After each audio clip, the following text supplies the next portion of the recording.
Dilihat dari antum yang sekarang sudah hafal 30 juz, apa antum memang berasal dari keluarga penghafal Al-Quran? Kalau dari keluarga anak itu bukan yang berasal dari keluarga penghafal Al-Quran 30 juz mungkin itu bukan. Kira-kira nih, ada kisah tersendiri nggak yang bikin antum itu semangat untuk terus menghafal Al-Quran? Ada Ustazah. Waktu itu suatu ketika itu tuh sore hari itu hujan yang sangat lebat. Ya bisa dibilang juga lebat ya Kak. Jadi waktu itu anak tuh mau berangkat ngaji, tapi hujan lebat. Nah di tengah jalan itu ibunya anak tuh nusul nyari anak. Nah ibunya anak tuh bilang,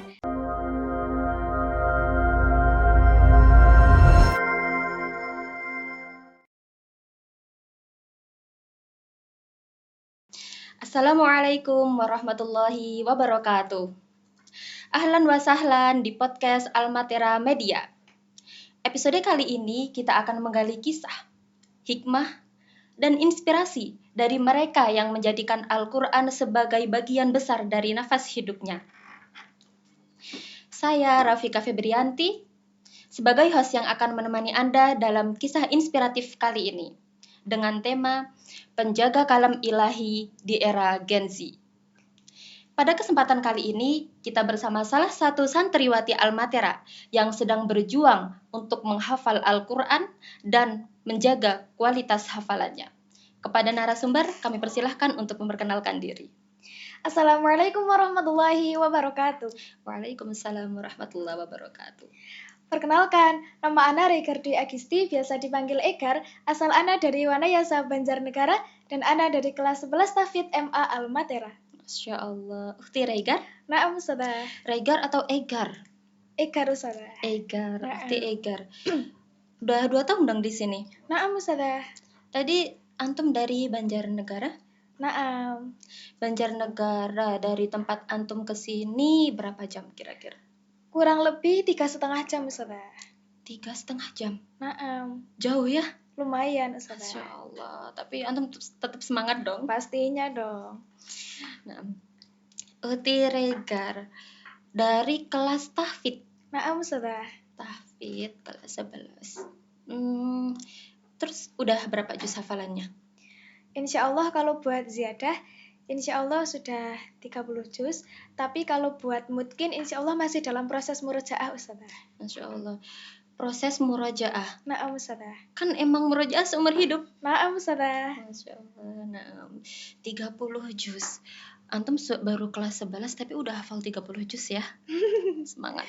Naam Ustazah. Dilihat dari antum yang sekarang sudah hafal 30 juz, apa antum memang berasal dari keluarga penghafal Al-Quran? Kalau dari keluarga anak itu bukan yang berasal dari keluarga penghafal Al-Quran 30 juz mutkin itu bukan Ustazah. Tapi mereka seperti orang awam pada umumnya yang menghafalkan Al-Quran seperti ayat-ayat yang masyhur, surat-surat yang masyhur, ayat-ayat yang familiar gitu Ustazah. Masya Allah. Berarti ibu bapak antum bukan yang hafal 30 juz gitu bukan ya? Bukan Ustazah. Terhitungnya awam ya? Naam Ustazah. Karena tadi hafal surat-surat masyhur kayak Al-Kahfi gitu? Naam, Al-Kahfi, Al-Baqarah awal, kemudian juz 30, Al-Mulk gitu Ustazah. Naam. Keren ya antum. Orang tua antum sangat mendukung dong berarti ya? Sangat-sangat mendukung dong Mbah. Masya Allah. Kira-kira nih, ada kisah tersendiri nggak yang bikin antum itu semangat untuk terus menghafal Al-Quran? Ada Ustazah. Waktu itu suatu ketika, itu tuh sore hari itu hujan yang sangat lebat. Ya bisa dibilang juga lebat ya Tah. Jadi waktu itu anak tuh mau berangkat ngaji, tapi hujan lebat. Nah di tengah jalan itu ibunya anak tuh nusul nyari anak. Nah ibunya anak tuh bilang, nggak usah ngaji Gar, ini tuh hujannya agak lebat, takutnya kenapa-kenapa, kepleset atau gimana gitu Ustazah.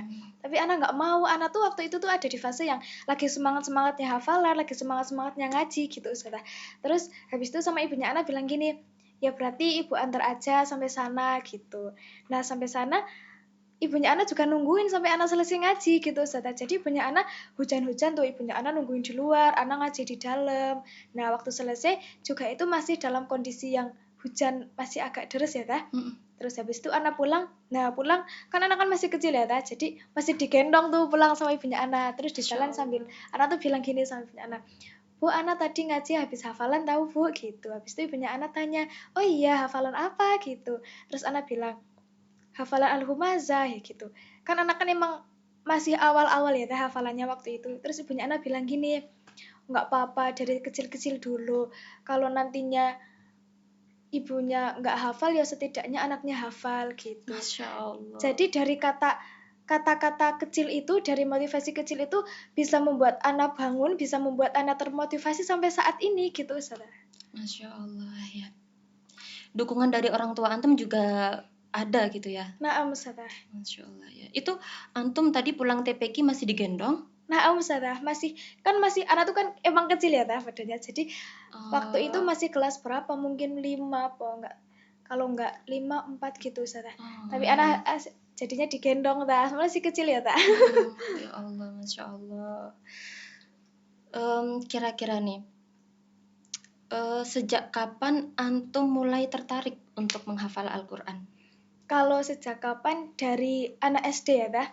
Soalnya waktu anak SD itu, di zaman anak SD itu ngajinya tuh 2 kali Ustazah. Yang 2 pertama, kali? Naam Ustazah. TPQ? Naam. Wow. Yang pertama itu waktu habis asar itu, ba'da asar itu jam 4 sampai jam 5, kemudian yang kedua itu ba'da maghrib sampai isya gitu Ustazah. Masya Allah ya, itu antum SD, TPQ udah 2 kali. Naam Ustazah. Sore sampai jam 4 sampai jam 5, lanjut lagi ba'da maghrib sampai isya. Naam Ustazah. Bisa beda ya sama TPQ anak zaman sekarang. Naam. Karena mereka tuh kadang mulai ngaji ba'da asar, sebelum maghrib udah selesai. Itu aja mereka udah gak fokus, pengen cepat-cepat keluar lah, main, jajan dan lain sebagainya. Sedangkan zaman antum, Masya Allah, 2 kali, jam 4 sampai jam 5, lanjut ba'da maghrib sampai isya. Nah, kira-kira TPQ 2 kali itu antum ngapain aja? Kalau kegiatannya itu kan terjadwal ya tah. Kalau buat yang pertama, buat sesi pertama yang dari jam 4 sampai jam 5 itu, kita tuh terjadwal kapan kita hafalannya, kapan kita belajar tajwidnya, dan kapan kita belajar doa-doa sehari, doa-doa sholat gitu Ustazah.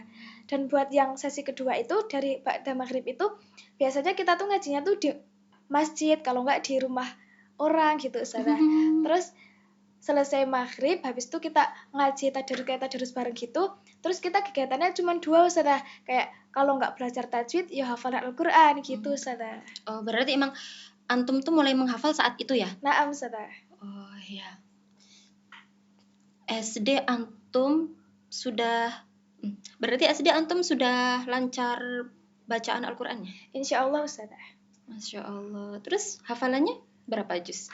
Kalau buat SD, anak bahkan selesai SD itu, 6 tahun SD itu, lulus SD aja anak tuh juz 30 tuh belum hafal Ustazah. Belum selesai Ustazah. Oh, berarti baru surat-surat pendek ya? Ustazah.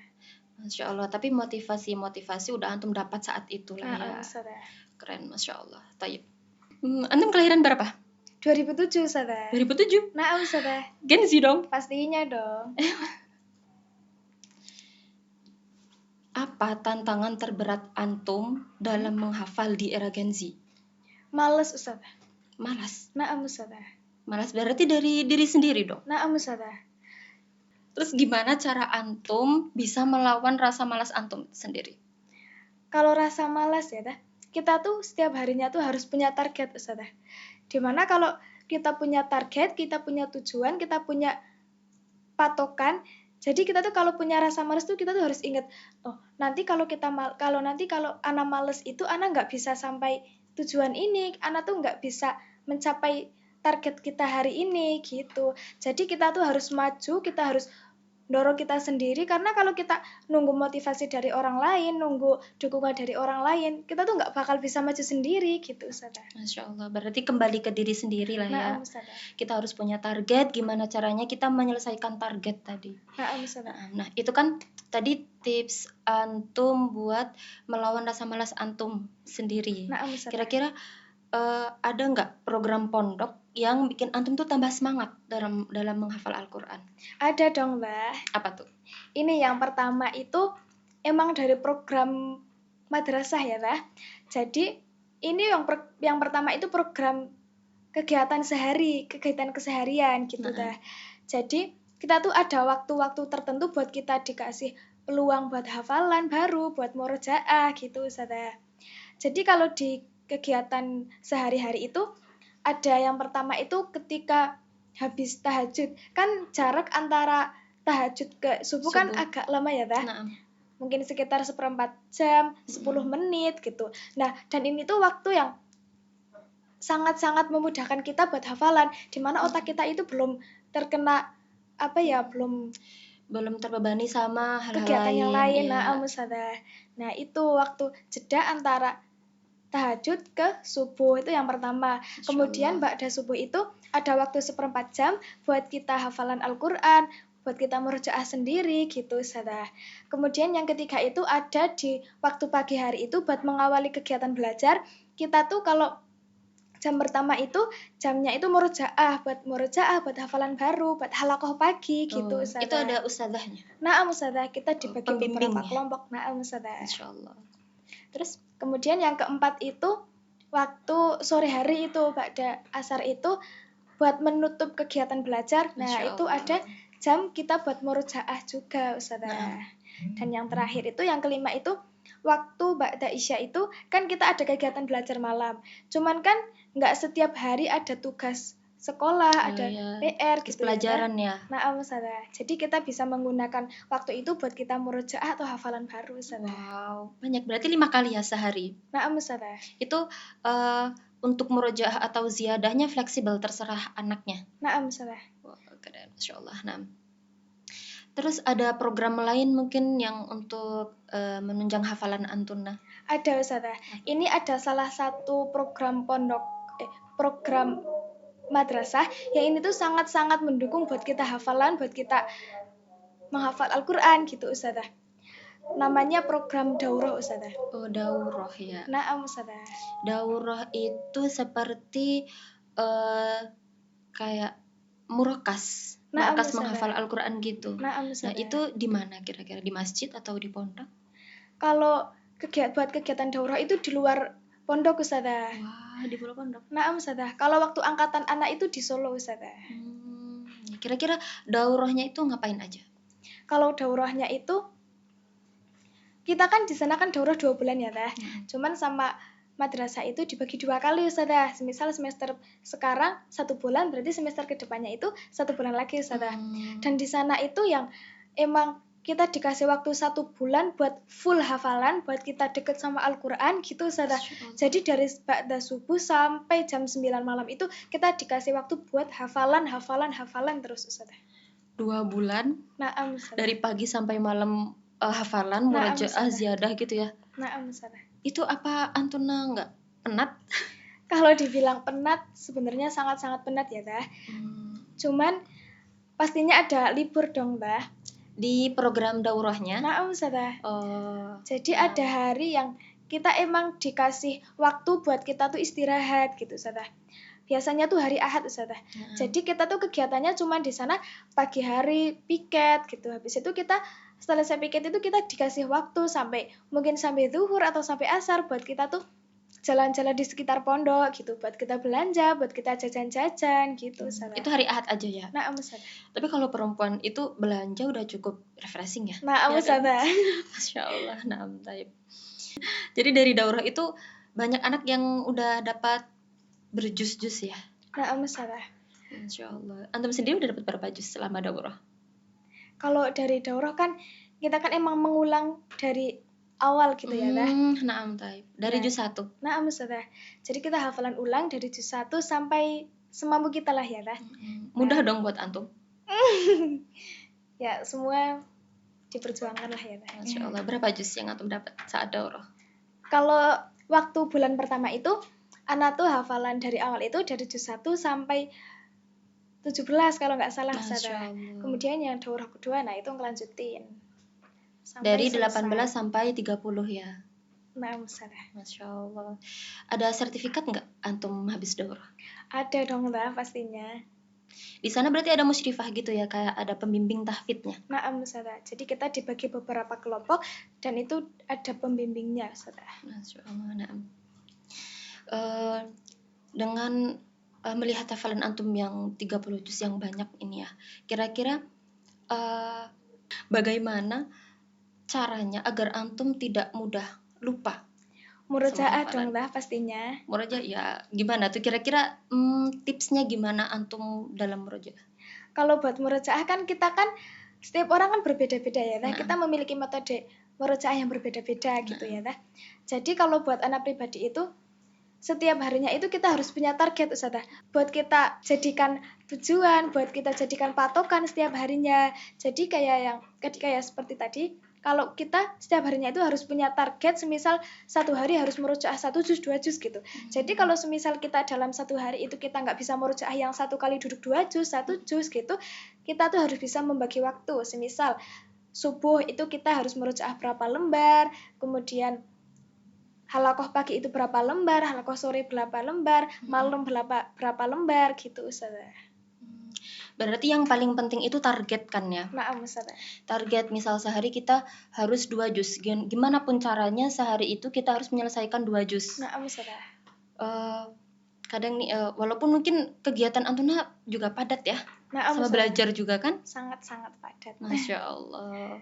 Tapi kalau misalnya kita udah punya target tuh, misal kayak 2 juz tadi, kita harus gimana pun caranya selesai 2 juz dalam satu hari. Naam Ya Ustazah. kan nggak, walaupun misal dia nggak bisa setoran 2 juz sekali duduk, tapi yang penting target sehari itu selesai. Naam Ustazah. Kayak misal tuh nanti bisa kan caranya setengah juz di waktu habis sebelum subuh, Naam. setengah juz lagi habis subuh Naam. gitu kan. Naam. Terus setengah juz lagi ba'da asar, setengah juz lagi mungkin malam gitu ya. Naam Ustazah. Nah, yang penting 2 juz itu selesai. Naam.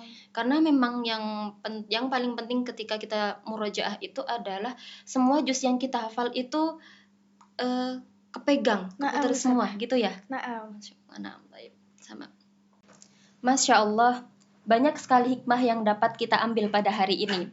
Semoga dari kisah Ukhti Regar dapat menjadi cahaya bagi kita semua dan dapat menjadi motivasi bagi kita semua untuk selalu menghafal Al-Quran dan dapat menjadi motivasi untuk kita semua mau berani memulai menghafal Al-Quran sekecil apapun itu. Jazakumullah kepada Ukhti Regar dan kepada para pendengar setia podcast Al-Matira Media. Nantikan episode kami selanjutnya. Jangan lupa like, comment, and subscribe. Wassalamualaikum warahmatullahi wabarakatuh.